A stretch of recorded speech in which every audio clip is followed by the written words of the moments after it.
Okay, March 4 is your anniversary.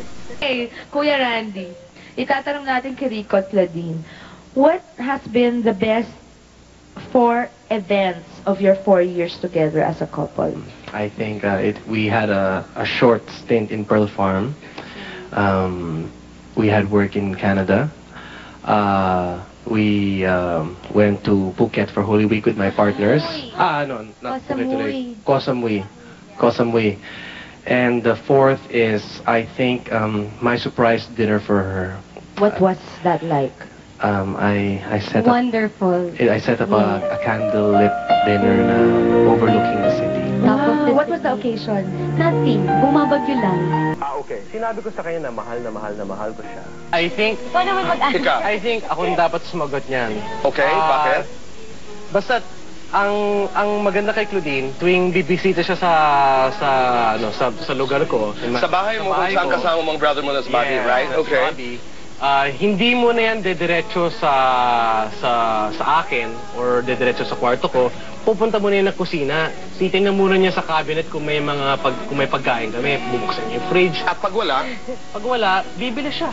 Talaga? Bibili siya mismo, bibili. Siya na pipili ng kung ano man, luncheon meat, corned beef. Hindi ka sinisingil. Bakit hindi kita pinapakain?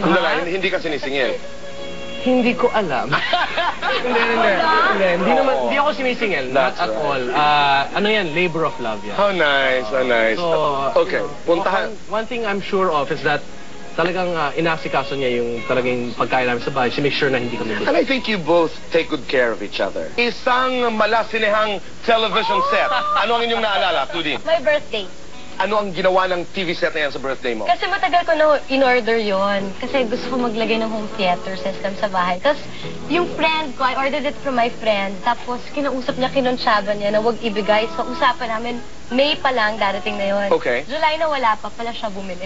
Wow! Pero birthday ko, pag nandun. Sarap po naman maging Bigger than what boyfriend. I really want. Pero, isang buwan ako hindi kumain.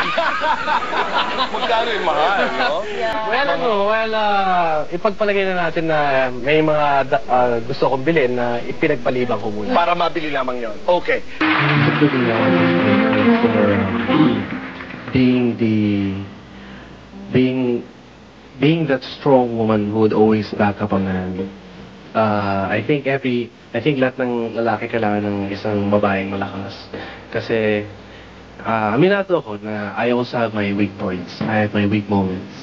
And whenever I go through these weak moments, there's only one person I come running to, and that's her. So, Malapit na ako maiyak. ayun, so parang I think that if it weren't for her, I wouldn't be where I am right now. Siya yung papel na sinasandalan ko. You know, di ba, like in the movie na magkakaroon ng happy ending, sa tingin mo ba, sa loob ng puso mo, si Claudine na talaga ang babae para sa'yo habang buhay?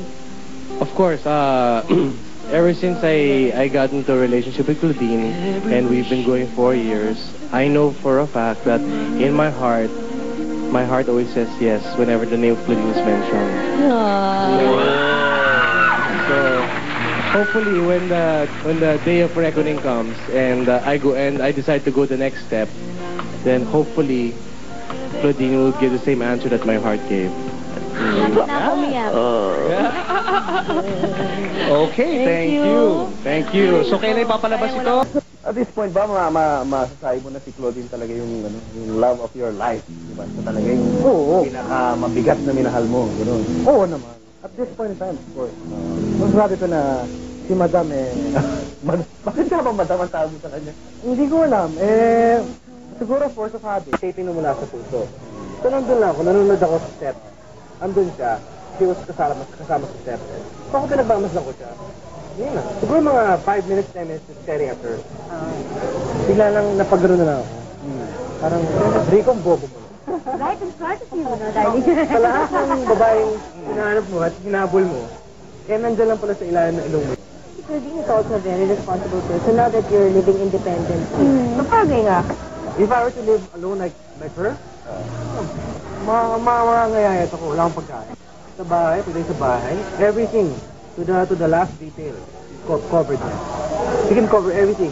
sobrang niyang responsible sa bahay that she can even cover yung mga pagkukulang ko pagdating sa bahay. Like, ultimo kwarto ko she goes to our house siguro once every 2 months at alam niya kung ano kulang sa kwarto ko. Wow! Talagang ano? Bigla na magugutan ako one day. Oh, Rico, earbuds oh. Photo mo wala. Timing na timing. Wala na talaga akong earbuds, wala na talaga akong cotton buds. Yung ganon. So, tinitingnan niya lahat? Hindi na. Ano ba kulang? Ganon. Need to see it. She knows. She knows. Pasala kayo. But someone once told us na if you know deep inside, your gut will tell you that you found the right person. Talagang you have to work so hard at the relationship na parang hindi na mawala yung person na yun. Claudine, she will always be perfect. In my eyes, she will always be perfect. And I will love her unconditionally because of and in spite of. But for me, that is not the prerequisite for marriage. Ang sa akin, the prerequisite will never be the perfect person. It's always going to be the perfect timing for you to discover within yourself that you're ready to get married.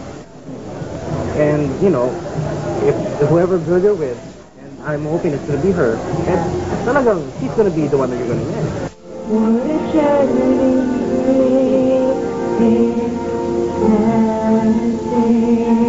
First movie na I did na meron, yung leading lady ko is my girlfriend. Komportable akong katrabaho si Rico kasi boyfriend ko siya in real life.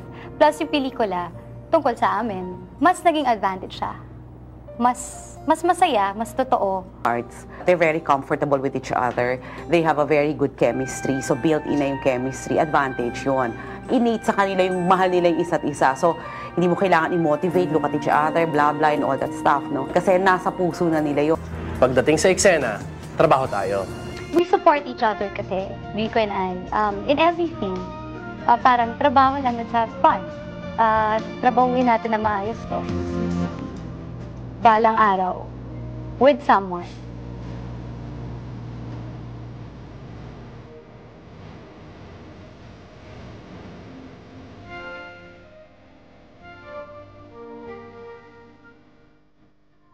I think ang pinaka-memorable dito sa movie na to does not lie behind the scenes.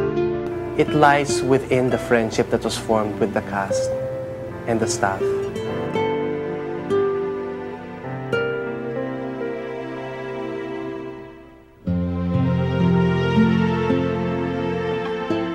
For me, yun ang dadalhin ko hanggang sa pagtanda ko. And every time mapanood ko itong pelikulan to, ang maaalala ko, yung friendship na yun.